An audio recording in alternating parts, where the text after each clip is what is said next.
Today I'm going to share two projects with you. The first one is the installation of a Titan fan that goes on the exterior of an absorption refrigerator. The second one is the installation of our WeBoost. Both of these projects, I've had the components on hand for quite some time, but wasn't sure how I wanted to install them. A number of you have commented to me about the refrigerator. You've said just get a compressor fridge, but unfortunately no one makes one that will fit into this opening. If they did, then I probably would go ahead and do that. But I'm going to try out this exterior fan because a lot of people say it has made a huge difference.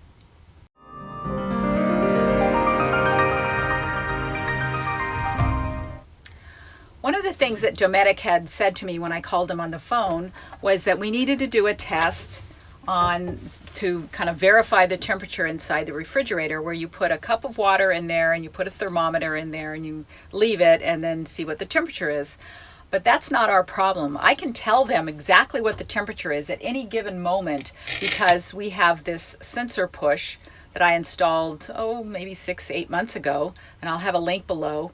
But this will tell me the temperature at any given time, just using my phone, so I don't even have to open the door of the refrigerator.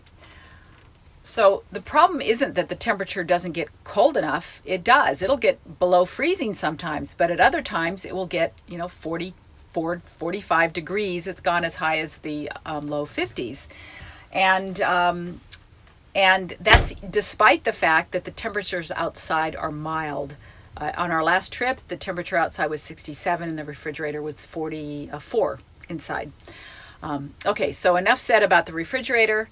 I will now, jump inside to show you how I installed the fans. Today I'm installing a multi-purpose rack fan from Titan. It is supposed to help your refrigerator vent the heat, or actually get more air circulating around the fins on the back of the absorption style refrigerator. I have called Dometic to find out if they could be of any help at all in my problem with the temperature of the refrigerator getting above 42 degrees, which they say is basically as cold. That's kind of their limit. And they were of no help at all. And so I'm just going to see if I can do this myself and if this helps the situation. And if not, then we will always have our ice chest as a backup. One of the reasons that I'm filming this is because I was not able to find anyone online that has installed one of these in a Class B RV like ours. So I wasn't able to find anyone that could show me the how it's hooked up to the electric part of it.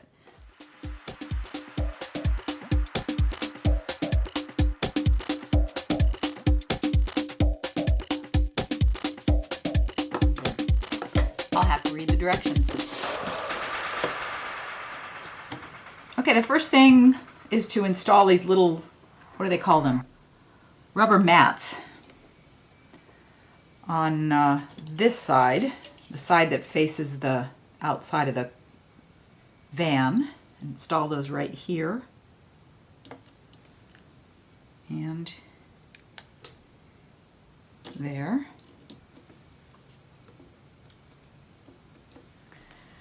Step 2 is screw the 4 hooks in here. So this faces in like that, and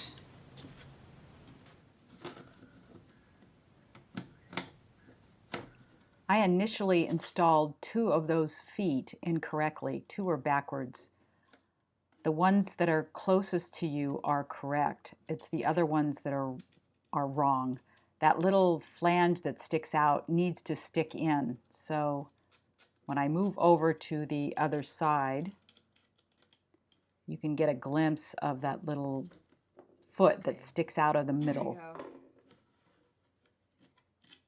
So you can see it on the right-hand side, right by my left hand. You can see that little foot that sticks out. That needs to be turned around, and the other one needed to be turned around. Just wanted to point that out.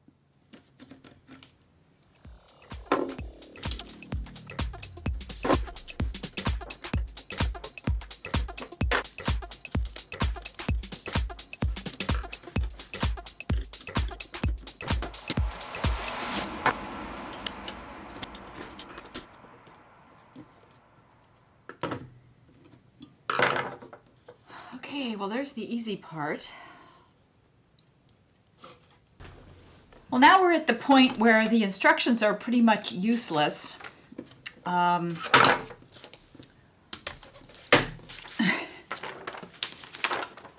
They are, let's see, let me show you what the cords look like. Okay, so this little skinny one is for the temperature sensor. The other two are power cords. This one is a fan power cord, and this one is a power cord.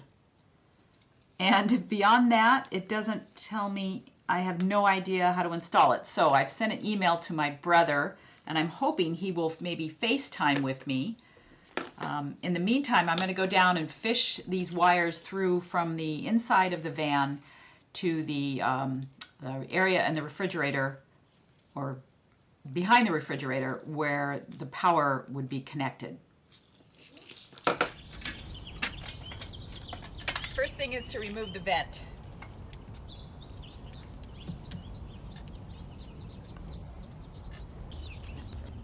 There we go.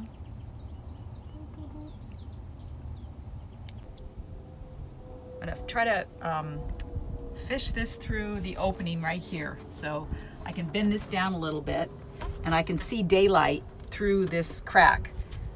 And I don't know if this wire is going to be long enough, but I'm going to go ahead and tape it with some electrician's tape and see how it goes.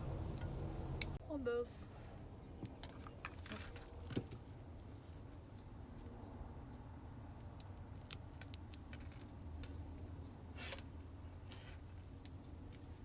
Okay, I'm going to go ahead and fish. Okay. I'm going to go outside. I didn't want to damage the connector, and so yes, I used a crowbar, but I used it very gently, and it was just maybe a 1/16 of an inch that I had to get that cord through. Ha ha ha ha ha ha ha ha ha ha. We got this. So we got this in, and I want to show you that I wrapped the. This is the sensor for the temperature. I taped that up here. So the wires came through on the top of the refrigerator, just barely, using the crowbar. Okay. So close this back up. It's always a car. If you Google how to install a Titan RV fan, you won't find anyone installing it in a Class B, anything like this. And so it was kind of hard to figure out, you know, where to put the wires. So I want to show you, and we had to futz with it quite a bit. We used a voltmeter to test these out, see that we were getting 12 volts. So the red wire went in there and the black wire went into this one. And then we cinched them together with a zip tie. This is where the sensor is going to stay. You can see the wires that go underneath here. And to turn the fan on, you just, there is an automatic setting, and I haven't read about it, so I'm not sure how that works yet. But we'll probably just use it on manual. And if I sense that the temperature is too high, we'll just turn that on, and you can adjust it up or down with this button. John is going to turn the fan on and start at the lowest setting. And then we're going to see, okay, there is it on 1.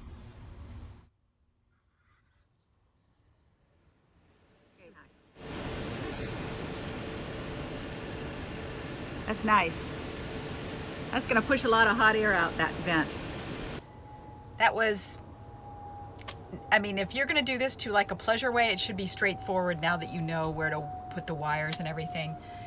And I really appreciate the help that my brother gave me with FaceTiming and helping me figure out where to put this.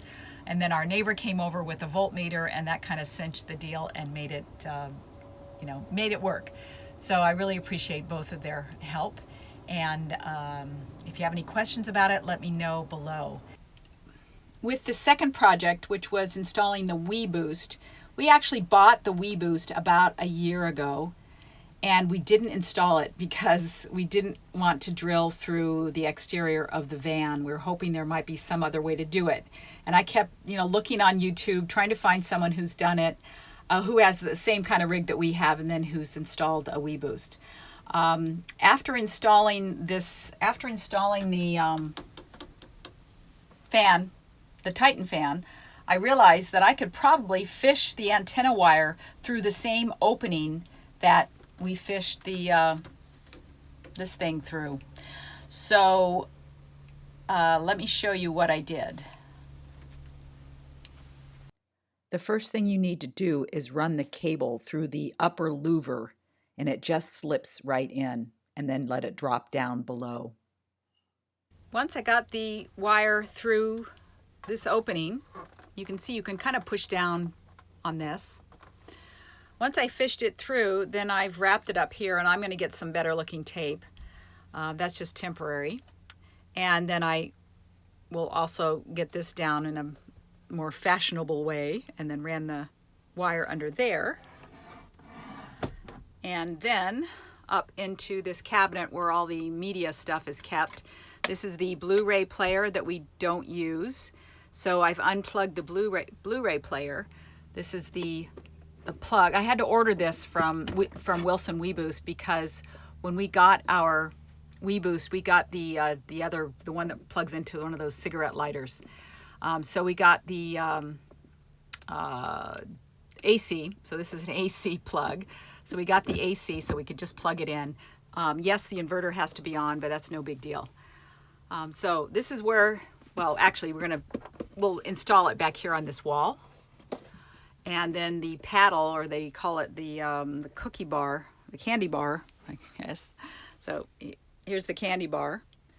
And I'll put a piece of Velcro on the back, and then we can, adhere it wherever we want, either up here under the cabinet, or just wind it up and put it inside. This wire that it comes with is long enough. It's plenty long for me to actually reach all the way to the passenger seat. So I could use it while we're driving. And finally, this is where I place the antenna on the roof. Okay, so that's the installation of those two devices, and we will, of course, keep you updated on how it works and whether it works. And if you have any comments or questions, please put them below. Thank you for watching.